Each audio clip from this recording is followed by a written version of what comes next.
Next हम देखते हैं कि जो बाइल जूस होता है वो ड्यूडेनम में किस तरीके से जाता है, उसकी फॉर्मेशन कहाँ पर होती है और वो जो एक्ट है वो कहाँ पर करता है। अब देखो, ये जो बाइल जूस होता है ये लीवर से सिक्रीट होता है।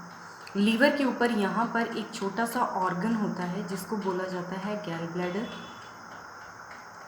ये जो गैल ब्लैडर होता है ये क्या करता है, लाइव जो लीवर होता है, लीवर के अंदर जो बाइल जूस बनता रहता है कंटिन्यू, तो गैल ब्लैडर के अंदर वो स्टोर होने का काम करता है। और जैसे ही खाना स्टमक से होता हुआ, पाइलोरिक स्फिंक्टर से होता हुआ ड्यूडेनम के अंदर जाता है, तो उस वक्त क्या होता है, ये जो लीवर होता है ये अपना बाइल जूस और ये जो पेनक्रियाज होता है ये अपना पेनक्रियाटिक जूस यहाँ पर ड्यूडेनम के अंदर क्या कर देते हैं, सिक्रीट कर देते हैं। तो अब इस चीज़ को हम डिटेल के अंदर देखते हैं कि यहाँ पर ये जो बाइल जूस होता है वो किस तरीके से इसकी फॉर्मेशन होती है।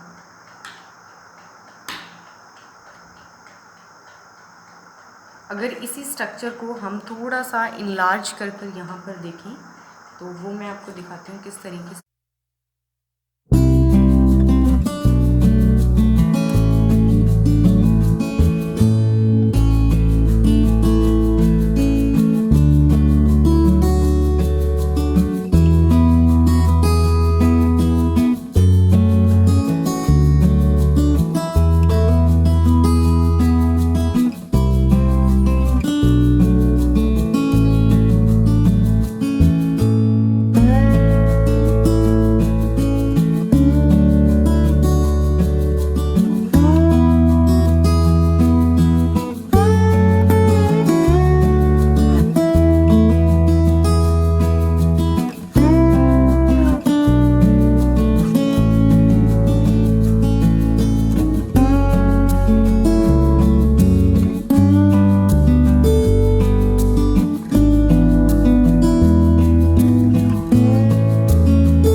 और पेनक्रियाज का, कि लीवर और जो पेनक्रियाज होते हैं ना, ये दोनों ही अपना जो सिक्रीशन होता है वो ड्यूडेनम के अंदर डालते हैं।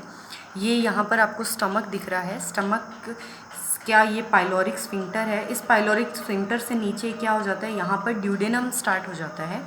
तो लीवर की जो बाइल डक्ट होती है और जो पेनक्रियाज की जो डक्ट्स होती हैं वो दोनों कहाँ पर ओपन होती हैं, ड्यूडेनम के अंदर। ड्यूडेनम के अंदर ये क्या होती हैं, ओपन होती हैं। ठीक है, तो इस वीडियो के अंदर हम सबसे पहले सिर्फ लीवर के बारे में बात करेंगे और बाइल जूस के बारे में बात करेंगे। पेनक्रियाज के बारे में हम नेक्स्ट वीडियो के अंदर हम बात करेंगे। तो सबसे पहले देखो क्या होता है कि लीवर के अंदर यहाँ पर कंटिन्यू जो बाइल जूस होता है उसकी फॉर्मेशन होती रहती है। अब देखो, सपोज़ करो कि हमने खाना खाया है ना, तब तो ये डाइजेस्ट हो गया, ठीक है। लेकिन जिस टाइम हम खाना नहीं खाते उस टाइम भी ये जो लीवर होता है ये अपना जो फंक्शन होता है, जो अपना वर्क होता है वो 24 आवर्स ओपन ही अपना रखता है वर्क। ठीक है, मतलब कि बाइल जूस का जो फॉर्मेशन है ये 24 आवर्स ही बनाता रहता है। तो अब अगर ये डायरेक्ट ड्यूडेनम में जाएगा तो ये वेस्ट हो जाएगा। तो लीवर क्या करता है, अपना जो बाइल जूस होता है उसको गैल ब्लैडर के अंदर, ये गैल ब्लैडर है,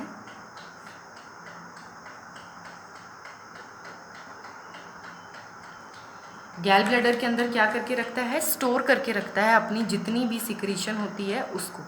ठीक है, उसके बाद क्या होता है, जैसे ही स्टमक से जो फूड है जिसको हमने किसका काइम नाम दिया था, स्टमक के अंदर जो फूड होता है वो जब सेमी लिक्विड स्टेज के अंदर होता है, जितने भी एंजाइम्स हैं जब उसके ऊपर एक्ट कर लेते हैं तो उसको हम काइम नेम देते हैं। ठीक है, ये जो काइम होता है ये जब ड्यूडेनम के अंदर आता है उस वक्त क्या हो जाता है, ये जो गैल ब्लैडर होता है ये यहाँ से क्या करता है, जितनी भी सिक्रीशन होती है गैल ब्लैडर की उसको बाइल डक्ट के अंदर डाल देता है और बाइल डक्ट से ये जितनी भी सिक्रीशन है ये कहाँ पर आ जाती है, ड्यूडेनम के अंदर आ जाती है।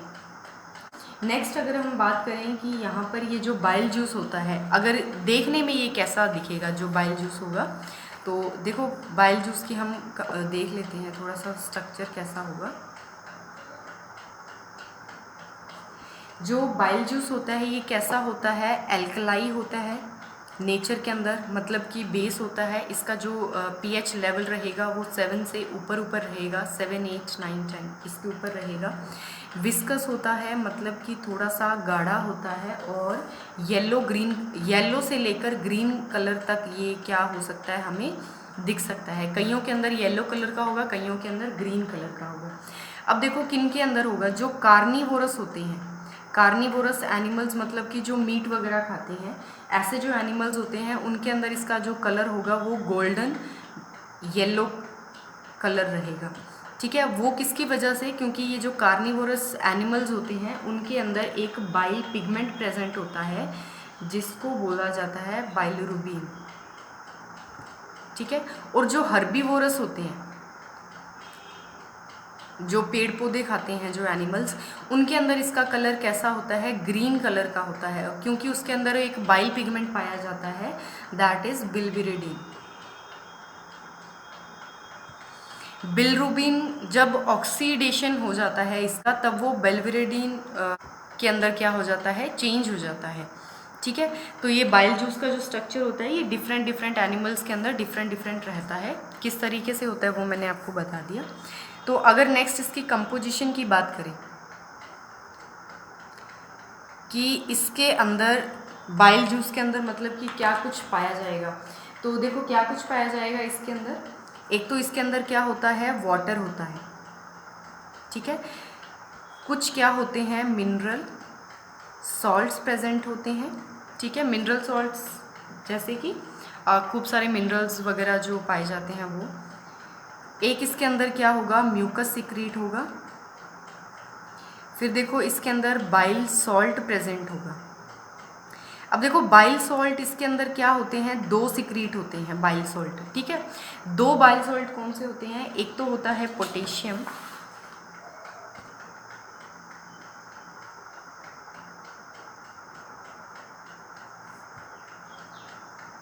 टाइरोक्लोएट।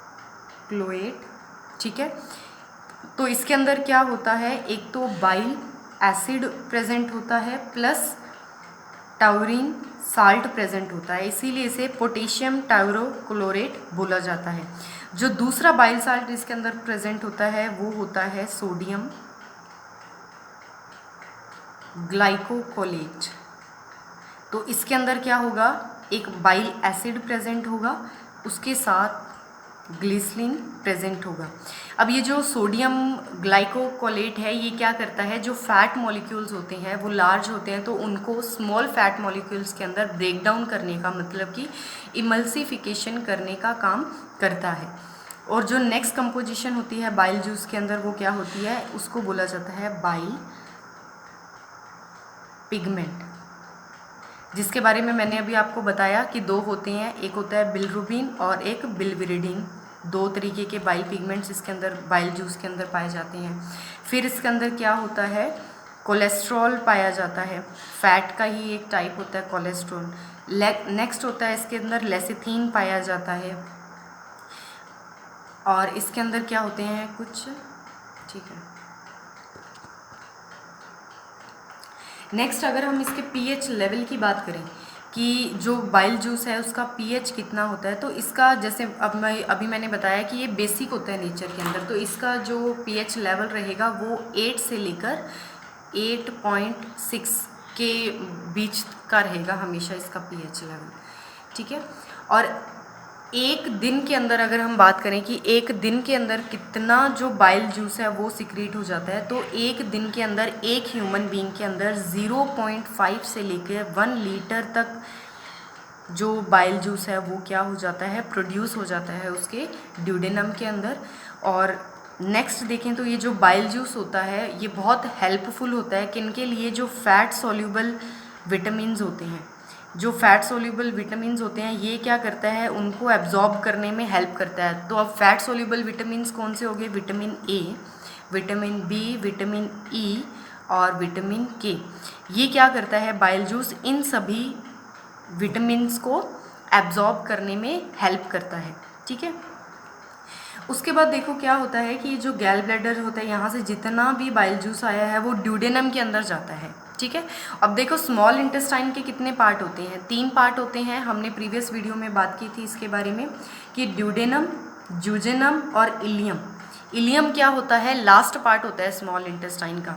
तो बाइल जूस ड्यूडेनम के अंदर सिक्रीट हो रहा है, और जब जो खाना होता है वो जैसे ही ड्यूडेनम से जूजेनम से जब इलियम में पहुंचता है, जो लास्ट पार्ट होता है डाइजेस्ट इसका स्मॉल इंटेस्टाइन का, तो वहाँ पर क्या होता है, जो बाइल जूस होता है 90% तक क्या हो जाता है, एब्जॉर्ब हो जाता है। मतलब कि बाइल जूस सारा बॉडी से बाहर नहीं निकलता, जो 90% बाइल जूस है वो इलियम के अंदर क्या हो जाएगा, एब्जॉर्ब हो जाएगा। तो अब क्या होता है, जो खाना होता है वो यहाँ पे जो स्मॉल इंटेस्टाइन होती है, स्मॉल इंटेस्टाइन से क्या होता है, जो डाइजेस्टिव फूड होता है वो लीवर तक जाता है, और उस सिस्टम को हम क्या नाम देते हैं, हिपैटिक पोर्टल सिस्टम हम उसको बोलते हैं। कि जब डाइजेस्टिव जो फूड होता है वो डायरेक्ट लीवर के अंदर जाता है, तो उस सिस्टम को क्या बोला जाता है, हिपैटिक पोर्टल सिस्टम बोला जाता है। तो इस तरीके से क्या हो जाता है, ये जो बाइल जूस होता है ये यहाँ से सिक्रीट होता है, ड्यूडेनम से एब्जॉर्ब होता है, जूजेनम से एब्जॉर्ब होता है, इलियम के लास्ट पार्ट तक ये एब्जॉर्ब हो जाता है 90%। और वो जो 90% जो बाइल जूस होता है वो डायरेक्ट किसके अंदर, हिपैटिक पोर्टल सिस्टम के थ्रू लीवर के अंदर चला जाता है, और वहाँ पे ये क्या हो जाता है, अगेन दोबारा से लीवर क्या करता है, उसको यूज़ ले लेता है, और वो दोबारा से इसकी सिक्रीशन कहाँ पर कर देता है, ड्यूडेनम के अंदर कर देता है। इसी तरीके से जो बाइल जूस होता है वो बिना वेस्टेज के कहाँ पर, ये हमारे हिपैटिक पोर्टल सिस्टम के अंदर क्या होता रहता है, सर्कुलेट होता रहता है एक तरीके से, ठीक है। और जो इसके बाइल जूस के जो पिगमेंट्स होते हैं, बाइल पिगमेंट्स जिनके बारे में हमने बात की, बिलिरुबिन और बाइलविरिडीन, ये क्या करते हैं, हमारे वेस्ट प्रोडक्ट के साथ, अनडाइजेस्टेड फूड के साथ, ये जो बाइल पिगमेंट होते हैं ये तो हमारी बॉडी से बाहर निकलते रहते हैं, और जो न्यू बाइल पिगमेंट्स होते हैं वो हमेशा बनते रहते हैं। जो दूसरा मटेरियल है वो अगेन हमारी बॉडी के अंदर क्या होता रहता है, यूज़ होता रहता है, ठीक है। अब हम एक फ्लो चार्ट देख लेते हैं कि ये जो बाइल जूस है उसको कैसे पता लगता है कि ड्यूडेनम के अंदर फूड आ गया, है ना। तो क्योंकि हमारी बॉडी के अंदर क्या होते हैं, पर्टिकुलर कुछ सिग्नल्स कंटिन्यू जाते रहते हैं, जिसकी वजह से क्या होता रहता है कि ये जो बाइल जूस वगैरह जो सिक्रीट हो रहे हैं, या जितने भी एंजाइम सिक्रीट हो रहे हैं, ये एंजाइम सिक्रीट होते रहते हैं। तो अब देखो क्या होता है कि जैसे ही जो खाना होता है वो ड्यूडेनम के अंदर आता है, ड्यूडेनम मतलब कि स्मॉल इंटेस्टाइन के अंदर आता है, ड्यूडेनम स्मॉल इंटेस्टाइन का फर्स्ट पार्ट है। जैसे ही यहाँ पर आता है तो ये जो स्मॉल इंटेस्टाइन होती है ये क्या करती है, ये यहाँ पर एक सिग्नल क्रिएट करती है। तो यहाँ पे ये जो स्मॉल इंटेस्टाइन होता है ये एक हार्मोन को, जो स्मॉल इंटेस्टाइन होती है ये एक हार्मोन को सिक्रीट करने में हेल्प करती है। उस हार्मोन को हम क्या बोल देते हैं, कोलेसाइटोकाइनिन। इसको शॉर्ट फॉर्म के अंदर CCK भी बोला जाता है। ये जो CCK हार्मोन है ये यहाँ से सिक्रीट होगा, और यहाँ से सिक्रीट होने के बाद ये किसके ऊपर एक्ट कर देता है, गैल ब्लैडर के अंदर एक्ट कर देता है। और ये जो गैल ब्लैडर होता है इसके अंदर क्या होती हैं, रिदमिक कॉन्ट्रैक्शंस होती हैं, और रिदमिक कॉन्ट्रैक्शंस होने की वजह से क्या हो जाता है, इसके अंदर से जितना भी गैल ब्लैडर के अंदर जो बाइल जूस है वो सिक्रीट होकर बाइल डक्ट के थ्रू कहाँ पर आ जाता है, ड्यूडेनम के अंदर आ जाता है। और इस तरीके से जो बाइल जूस होता है वो सिक्रीट होता रहता है। और जैसे ही हमारी स्मॉल इंटेस्टाइन के अंदर खाना बंद हो जाता है, मतलब कि खाना आगे चला जाता है, नया खाना नहीं आता, तो वो धीरे धीरे क्या हो जाता है, जो बाइल जूस की सिक्रीशन है वो भी धीरे धीरे क्या हो जाती है, स्टॉप हो जाती है, ठीक है। इसी तरीके से जो लीवर है वो कंटिन्यू जो बाइल जूस है उसको हमारी बॉडी के अंदर सिक्रीट करता रहता है।